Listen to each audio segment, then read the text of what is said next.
Hello friends, welcome to my channel Go Digit. Today in this video we will learn about the notifications feature in the Business Central. Okay, so let me show you first that what exactly the notifications are all about. So for example, this is the dashboard of the Business Central, and let me click on the items. So it will open up the item list, and once it is open up, I will open one item card and see if there is any notification available there or not. Okay, it is taking a bit time right now. So here it is. Let's click on this first item, and when it opens the item card, generally we see that some sorts of notifications gets pop up here. Okay, so for example, like this. So here we are getting one notification that if you want, we can assign the attributes based on the images you want to import for items and contacts. And this is the caption. And if you see these, enable and don't ask again, these are the actions. So whatever action you will choose, it will get converted into an action and performs whatever option you selected for that particular notification. All right, so in the same way we will also generate our custom notification in the item card, and along with that we will also use this action feature and see what exactly we can do with our custom notification. Okay, so let's begin with writing code here in the Visual Studio Code. I have already opened up it and created one project called AL project 1. Okay, so here in this, let me rename this file as my item card.al. All right, so what we will do is that on the item card itself, we will also generate our custom notification. Okay, so for that we know item card is the standard object, and in order to make any changes in the standard object we must have to extend that page. So for that, let me select the snippet available, which is T page ext. So select it and it will generate a layout for you. So here in the ID part, let me select my ID. In the extension name, let me write my extension name, and it will extend the page called item card. Okay, so now next thing is that we have already seen here that when we open the page our notification pops up. So in the same fashion we also want our notification to be available here whenever user open the item card. So this means that we need to write our custom code in the on open page trigger. Okay, so for that, because we need to write our code in the on open page trigger, and thus we don't require this section. So delete this section and start typing trigger on open page begin end. Okay, now we know that we want to play with the notifications, and for that let's create one variable called response. Let's give a fine name and user info. Okay, and it will be of type notification. Yes guys, we have one data type available of notification. Okay, so when we call this, or when we add this type of class in my object, now this class comes up with functions, with standard functions which are already defined in this notification class. So let's make a use of it. So first thing is, let's see what are the functions available. So when we add dot, we are presented with this available functions in this notification class. So we have add action, get data, has data, message, recall, scope, send, set data. Okay, so as I told you in the starting of the video that when the notification pops up, this section or whatever you have seen here, this text, it is a message. Okay, so we can easily identify that in order to provide a caption or in order to write the text in the notification section, we must have to use this message function. So add this message function and press Ctrl Shift space, and you will get the information of this function and what are the parameters it takes. So we have this message text. It takes the text parameter. So what we can write here is that, let's say we want to know that if there is any item ledger available or not, if there is any inventory available for the item card or not. Okay, so what we can write here is that inventory is available, do you want to check?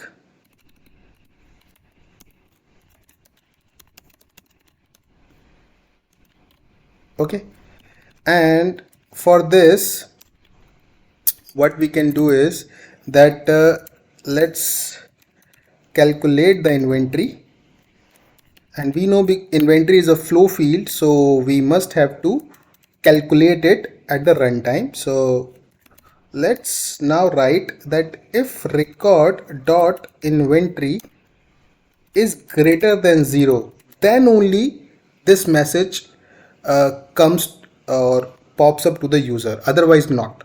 Okay, so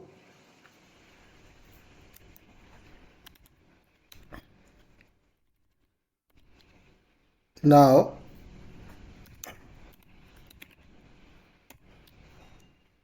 that's it. Let's build this project and deploy this project. To build the project, we need to write the we need to press Ctrl Shift B. This is the command which you have to give to the system in order to build the project, or to deploy the project without debugging. You have to press Ctrl F5, and this is what we did. So it is currently deploying the project, and once it deployed, we will check that whether this text or whether this notification is now coming up in my item card or not. Okay, so it is taking a bit time again. Okay, so meanwhile it deploys the project. Let me tell you that what exactly this notification means, or like when this notification actually comes up.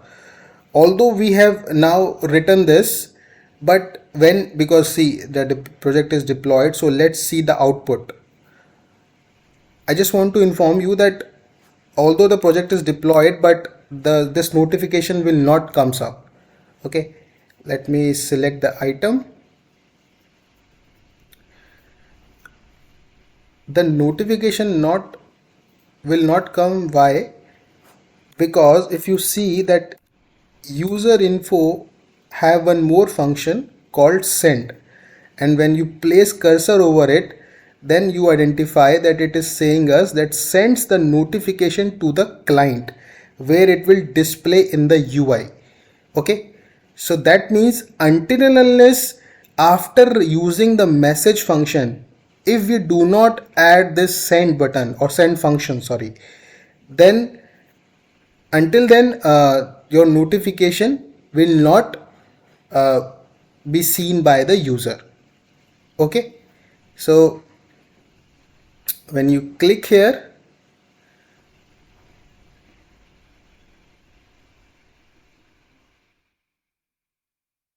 and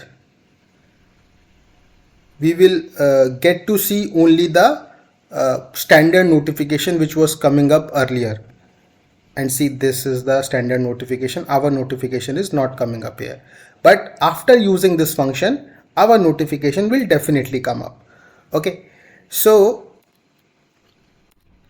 now although we have covered this part, but we yet to add the actions in our notification. So how to add the actions? So for that, let's check it another function, and this is called add action.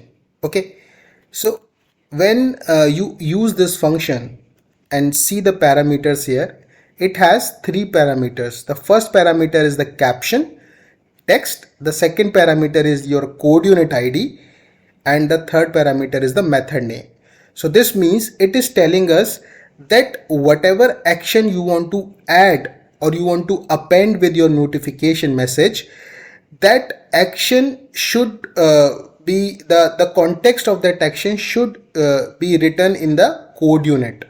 Okay, so we have to create a separate code unit, and we have to add the method in that code unit, and whatever actions we want to perform in the actions which we show in the notification, we have to write that code in this particular method, and after doing so we can call it in our add action function.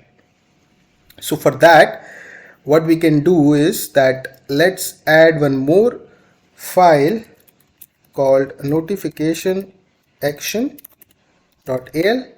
and here we can select, or we can create one code unit or name it notification action. Okay, and I don't need on run function, so let's create one procedure, and this procedure is, let's name it open ledger.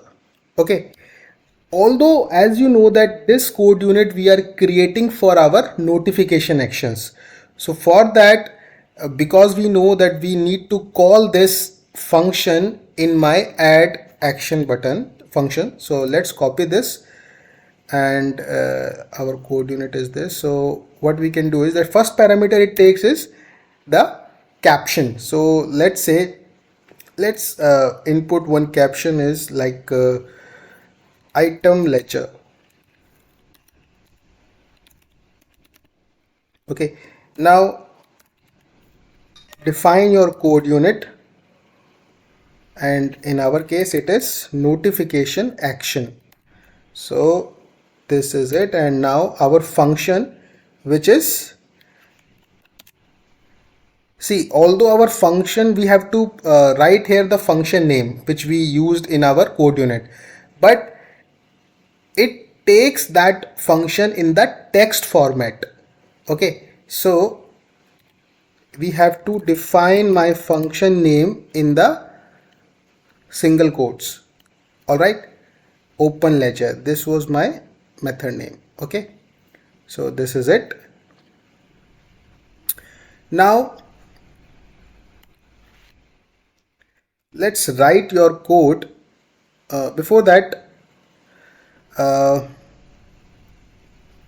we have, because our requirement is that we want to open the item ledger. Okay, we want to open the item ledger page. Okay, so for that let me write the correct name. Let's say open item ledger. This should be the action which should be visible in my notification. Okay, so now because I want to open the item ledger page, so what I can do here is that user info dot, here we need to use this function set data, and it takes two parameters. The first is name, the second one is value. So here the name is item number, and the value is my current item number, whatever item card you open up. So why we use this function? We use this function because we want to open the item ledgers of my item, whatever item card user open up at that particular time. Okay, so this means that when user click on the open item ledger action or button, system should set the item number, or system should pass the current item number with this action to this code unit. Okay, so once this item number passed to this method which is available in the code unit, then we can play with this item number and see how and what we can do with this information. Okay, so that is the purpose of using the set data, because until and unless we do not give any sort of value to my action or to my code unit, then there is no way through which you could perform any sort of actions with your notifications. Okay, so let's go back to your code unit, and here, because I know I want to open up the item ledger page, so here what I can do, let me write first, let me call one record of item ledger entry and ILE page and define as item ledger entries. Okay, and here, because we know that our method is a part of the notification, so here we need to add one notification parameter. So let's add this parameter to this function. Okay, so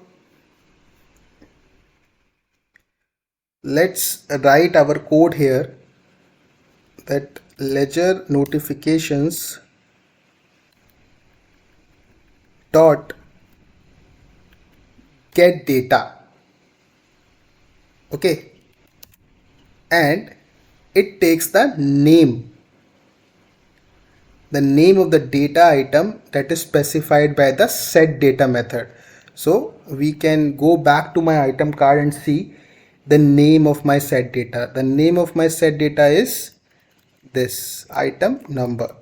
So what I can do, I can select the item number name here.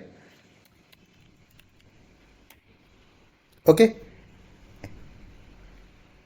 and if you place cursor, you see that it returns the value as text. Okay, so that means return val, let me add one text variable and pass it here.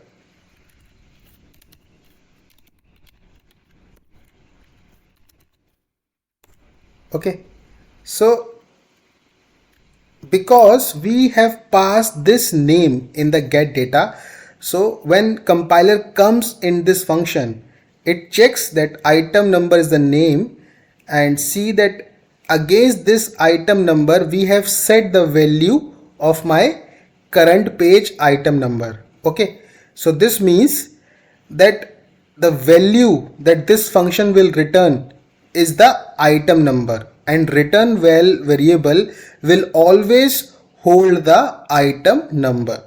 Okay, so in this manner we have the item number with us. The rest of the thing is that we can filter out my item ledger entry table like open true.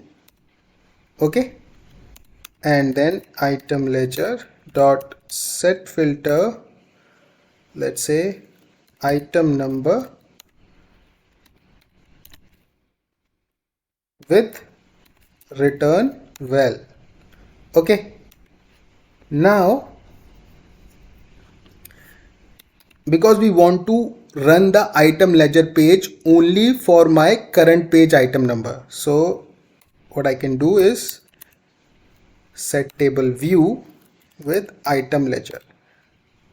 Alright, so what set table view will does, if you place cursor here, it will does that it applies the table view on the current record. Okay, so that means whatever the filters we have added in my item ledger record, it supplies all that filters in this page and set the view of that page accordingly. Okay, now let's run this page. That's it. So in this manner, what we have done is that first we check that if the inventory of the item is greater than 0, then we are showing this message to the user and providing one button which we are calling it as an action to the user, that if the user wants to check the item ledger against the inventory which is available, so user can click on this button or action, and on this action system will call this code unit and this method, and when this method gets called up, it system checks that it is calling the get data function against this name.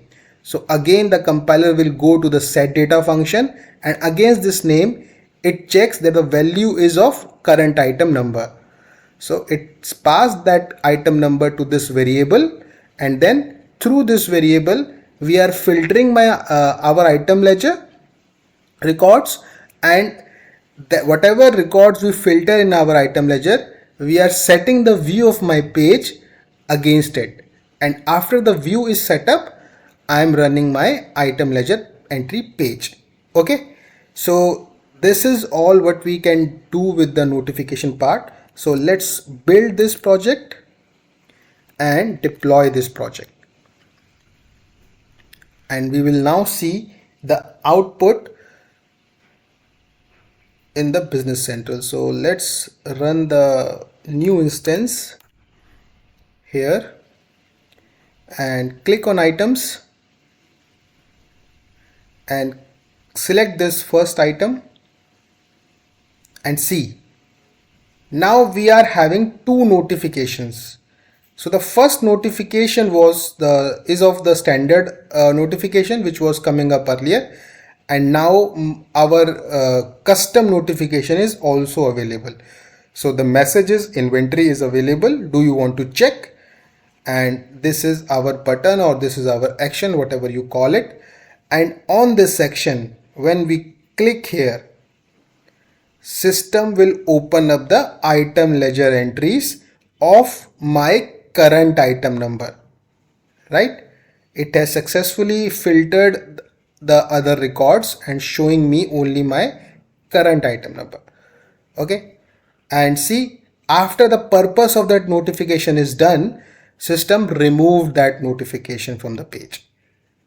Right, this is the purpose of the notifications now, that once we have checked that our notification, system will remove that notification from the page. Now see this second item, the current inventory is 0. So if I open up this item number, we don't get to see my custom notification, because we added the condition that only in the case of inventory availability, system should pop up the notification. Now let's check the third item, and in the third item also, because the inventory is available, my custom notification is showing here, and when you click on this, you will get to see the item ledger of that particular item only. Okay, so I hope you have now understood the concept of notification, and guys, it is very much recommended that you should start incorporating this notification feature in your code, because it is very handy for the user, that they could easily get the information in case of there is any problem which is about to come, or in case the user forgets something to check, so that you could show them before any mishappening happened in the system. So I hope you have now understood the concept, and if you like this video, I request you to please hit the like button and please subscribe to my channel. Thank you so much for watching the video.